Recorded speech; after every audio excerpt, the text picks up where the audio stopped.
Muita gente me perguntando sobre os meus aparelhos auditivos e sobre a minha deficiência. Eu sou uma surda que ouve com próteses. Eu não nasci assim, eu senti que eu estava perdendo a audição, há muito tempo, com uns 25 anos. Aí eu protelei fazer exames e usar prótese, porque, né, não é fácil encarar isso de frente. Eu tive que enfrentar quando eu estava no doutorado. Aí eu fiquei com muito medo naquela época de entender as perguntas da banca no dia da defesa da tese, e foi ali que eu decidi fazer as primeiras próteses auditivas. E como professora, eu enfrentei em sala de aula muitos problemas e sufocos.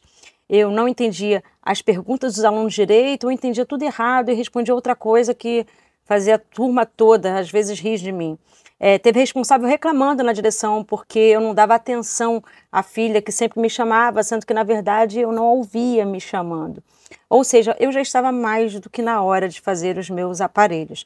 Aí, antes da gente fazer os aparelhos, a gente tem que fazer antes a audiometria. E isso, para mim, foi muito tenso. Eu percebi ali que a perda já era muito acentuada. E com a audiometria em mãos, eu fui buscar as lojas que vendem aparelhos auditivos. E as minhas lembranças são péssimas. Foi com o mercado perverso que eu tive que lidar. E há alguns lugares que te tratam como um mero consumidor e não tem nenhum tato para lidar com tantos sentimentos que a gente tem nesse momento tão vulnerável e assustador. Eu estava tensa, eu estava triste, eu estava com vergonha e sem dinheiro. E os aparelhos são extremamente caros. O SUS fornece de graça, mas há uma fila, um tempo de espera e a gente não pode escolher o modelo que a gente quer. Então, eu lembro que eu estava triste, a beça, eu fiquei muito pior quando eu fui fazer o orçamento das próteses. Até que eu parei em um lugar que não me tratou como uma carteira de dinheiro. Eu tive um atendimento humanizado, com todo carinho possível. E quando a Fono colocou, enfim, pela primeira vez, os meus primeiros aparelhos, que eram uns de enfiar no ouvido e não de ficar nada do lado de fora, como esse, eu chorei de soluçar, e nada a ver com alegria, eu chorei de desespero. O som estava longe de ser o do ouvido natural, tudo que eu ouvia parecia sair de um radinho de pilha. E eu entendi ali que nunca mais ouviria bem, que isso seria um grande problema que eu teria que enfrentar diariamente. Eu lembro que a Fono pediu para eu andar na rua, aí quando passou um caminhão de lixo, eu me abaixei e cobri a cabeça, a sensação era que o helicóptero estava caindo perto de mim, sabe? E mais um detalhe, a gente ouve em infinitas frequências, mas quando a gente perde em algumas específicas que são detectadas pela audiometria. E, porém, os aparelhos auditivos, eles têm frequências limitadas. E no meu caso, eu perdi muito mais, por exemplo, em agudos do que nos graves. Mas o meu primeiro aparelho amplificava tudo. Então, por isso, o caminhão que passou na rua e todos os que passaram depois, quando eu já estava com os aparelhos, sempre me causaram um desconforto nível socorro. Mais um detalhe importante, para quem me ouviu até aqui e quer entender mais sobre essa deficiência. Ouvir é subjetivo, isso não é uma ciência exata. Muitas das vezes, por exemplo, a gente está em um ambiente super barulhento e a gente não está ouvindo nada, porque a gente está muito concentrado em alguma coisa. Eu quero dizer com isso que explicar o que a gente sente não é simples e eu acho que nem sempre é possível. E entre o que eu sinto, o que eu ouço e o que eu consigo decifrar sobre isso para uma fono e o que ela entende do que eu falei, tem um abismo. Então, por isso, a regulagem do aparelho é algo muito difícil de acontecer. É comum para quem os coloca pela primeira vez e sentir tanta coisa ruim, ouvir da fono. É assim mesmo, você vai se acostumar, requer um tempo de adaptação, é normal. Bom, mesmo tudo dando muito certo na comunicação entre a pessoa surda e a fono, usar aparelhos é como andar com um sapato muito apertado. Porém, se essa comunicação não tiver sucesso, que é o que acontece inúmeras vezes, é como se houvesse nesses sapatos apertados algumas pedras no dedo mindinho. Entende o inferno na Terra? Então, por isso é comum muitas pessoas passarem por todo esse processo, gastarem muito dinheiro e no final preferir ficar sem as próteses, o que foi o meu caso na época. Eu só usava em situações em que eu precisava muito ouvir. Então eu desenvolvi uma boa leitura labial e muitas vezes eu fingia que entendia o que a pessoa estava falando, só fingia. Os aparelhos têm uma vida útil muito pequena, mas essa, hein? Igual a celular, uns 3 anos e começa a sinalizar que vai pifar de vez. as minhas segundas próteses foram melhores. Eu tive o privilégio de ter a ajuda de um músico na audiometria. E quando eu fui ajustá-los com a fonoaudióloga também, a presença do Davi fez toda a diferença. Porque ele conseguia traduzir e decifrar coisas que eu sozinha teria muita dificuldade. E ele fez perguntas para a fono que eu não faria, enfim, foi a melhor.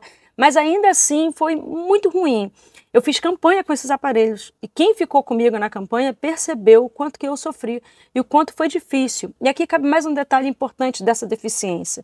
Os nossos ouvidos são como os nossos olhos, né, em certa medida. Quando a gente entra em um ambiente assim muito claro, a nossa pupila diminui de tamanho para diminuir a entrada de luz. E quando a gente entra em um quarto escuro, as nossas pupilas se dilatam. Isso de forma involuntária. O mesmo acontece com os ouvidos bons. Em lugares de muito barulho, há um mecanismo natural para que a gente não enlouqueça. E os ouvidos formam uma espécie de uma barreira natural. Mas quem tem ouvidos ruins, como os meus, perdem essa capacidade. Então, lugar barulhento para mim é algo que eu nem consigo explicar de tão horrível que é. Daí, mesmo tirando as minhas próteses, eu sofro. É como se eu estivesse indo para um lugar com muito sol, com as pupilas dilatadas. Dói! Então, na campanha, quando eu entrava em um ambiente com muito ruído, eu tirava os aparelhos e mesmo assim era um problema que eu tinha que lidar, para além de tantas outras emoções. E mais um detalhe, as pilhas acabam, são caras e duram pouco. E às vezes tinha que ir para um cantinho e ficar trocando a pilha porque elas acabam sempre quando eu mais preciso ouvir. Olha, eu já deixei de entender muita coisa, 2 peças de teatro e um filme nacional, porque as pilhas acabaram. Em sala de aula sempre foi um tal de tira e bota aparelho, tira e bota, porque tem um momento em que todo mundo fala ao mesmo tempo e esse alto ruído de fundo me deixava assim muito desnorteada.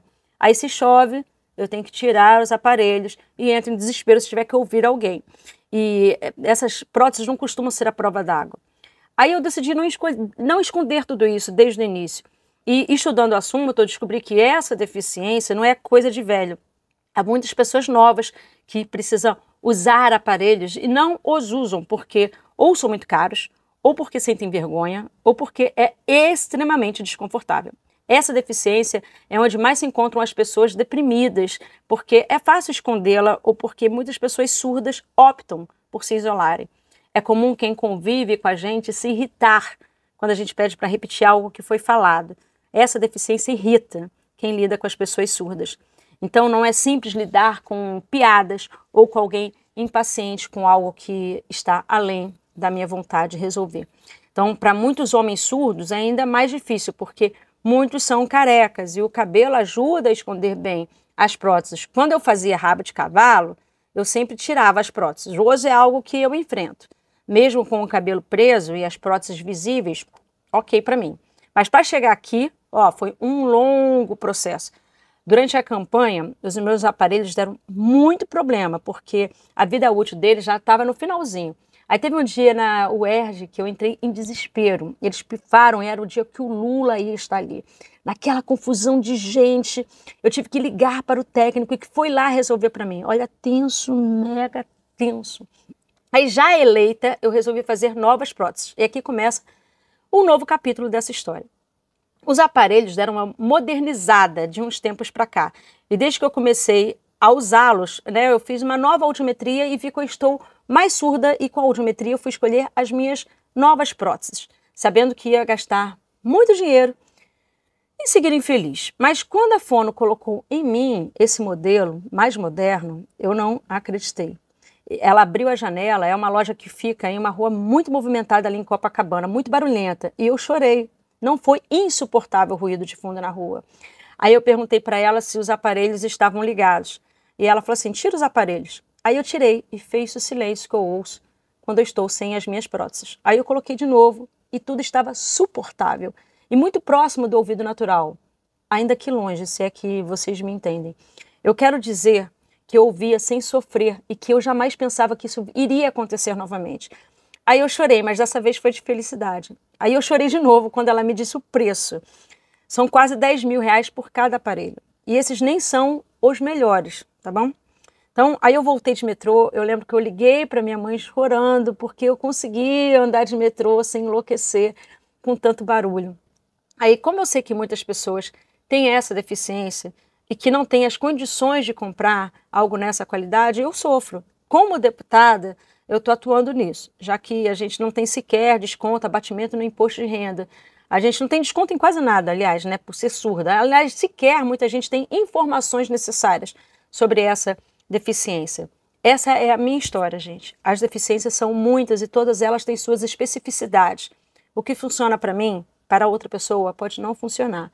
Em tempo, implante coclear, que sempre me indicam quando eu falo sobre isso, é uma cirurgia de alta complexidade que só é indicada para quem não se adapta às próteses. E tem um risco, que no meu caso, eu não preciso correr.